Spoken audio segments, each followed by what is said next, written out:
It's a question I often ask myself. In a distracting, tempting, noisy world, self-control feels like a struggle. Without self-control, arguably, our lives are at the mercy of others. Respect, for yourself as well as for others, comes more naturally when you are the master of your own impulses. Today we will go through 8 lessons, learned naturally along the way, which have helped many become better at self-control and learn to respect themselves and other fellow humans more. These are Stoic truths that are as helpful now as they were 2,000 years ago in steering our lives along the path of disciplined living, inner stillness, and moral virtue. Chapter 1. Understand what's within your control. One of the basic doctrines of Stoicism is the distinction between what is up to us and what is not. In his discourses, the Greek Stoic philosopher Epictetus reminds us that we have authority over our impulses, opinions, and reactions, but no control over external occurrences. Awareness of this simple fact is the first step toward self-mastery. It felt like a weight had been lifted from me, the need to react to everything that goes wrong.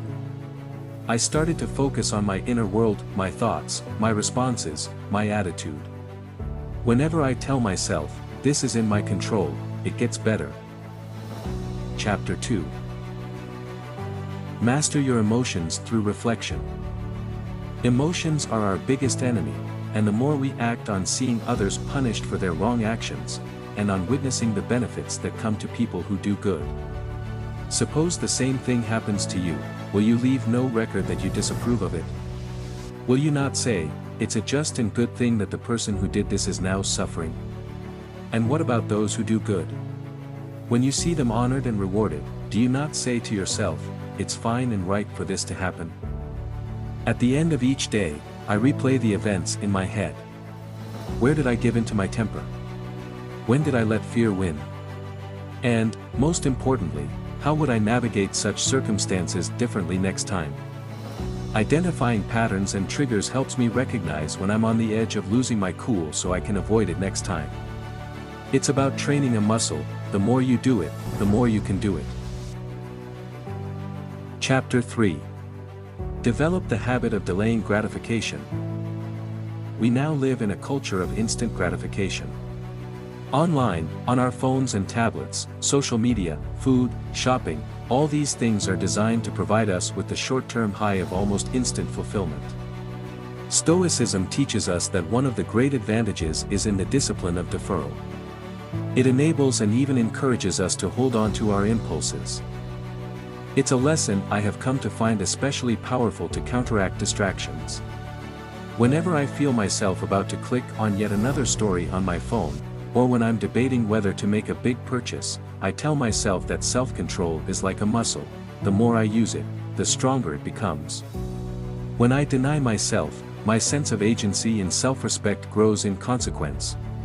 Chapter 4. Align your actions with your values. Respect for yourself comes from leading a life in line with your principles.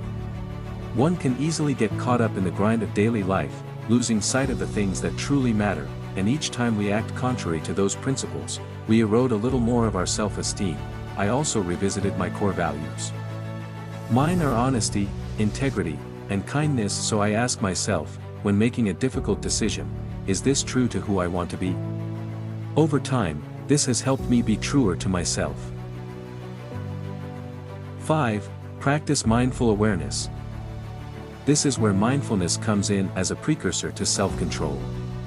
Slowing down and being present with what is happening allows us to hit the pause button before responding, so that we can choose our response, rather than falling into a reflexive reaction. The Stoics used the term prosoke to refer to the faculty of attentive awareness.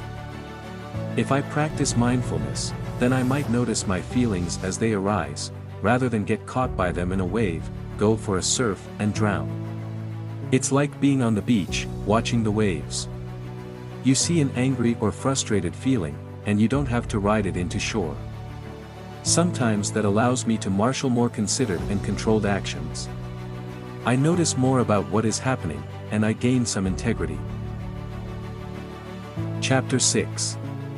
Embrace discomfort.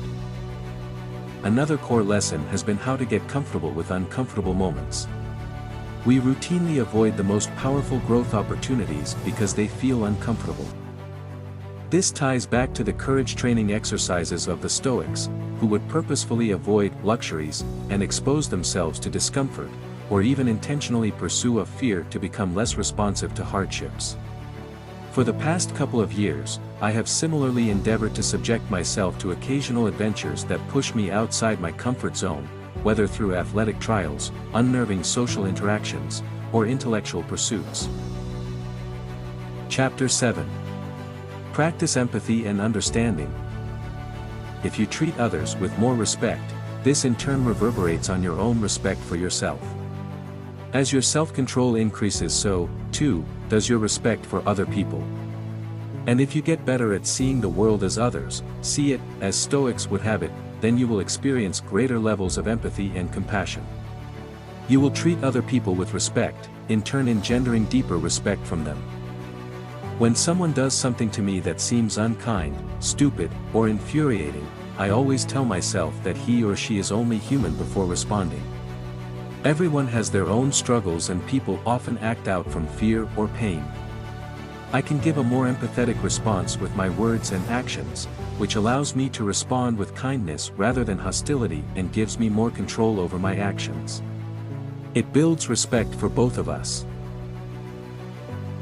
Chapter 8. Cultivate gratitude for what you have. The most basic of these lessons, then, is one of gratitude. If we appreciate what we have, we will not be plagued by the desire to acquire more. Peace of mind, one of the most desirable criteria of self-control, is fed by contentment. I try to spend a little time each day thinking of something for which I'm grateful, whether it is my health, the people I'm close to, or another of the good things in my life. This keeps me aware of what I have, rather than focusing on what I lack, and helps to eliminate frustration or envy. When I'm thinking about what's good in my life, it is much easier to shrug off life's petty annoyances. In conclusion, self-restraint and respect are never finally attained. Instead, they are earned only through a lifetime of practice. I have found these 8 lessons to be my roadmap for greater discipline, authenticity, and engagement, for seeking what I can control and doing so in a way that's consistent with my values and allowing the rest to unfold. Start with just one of these lessons, and you'll be taking a step towards greater self-control and better respect for yourself and others. Each step is cumulative, each increment of self-control feeds into the next. If you stick with it, you'll be transformed.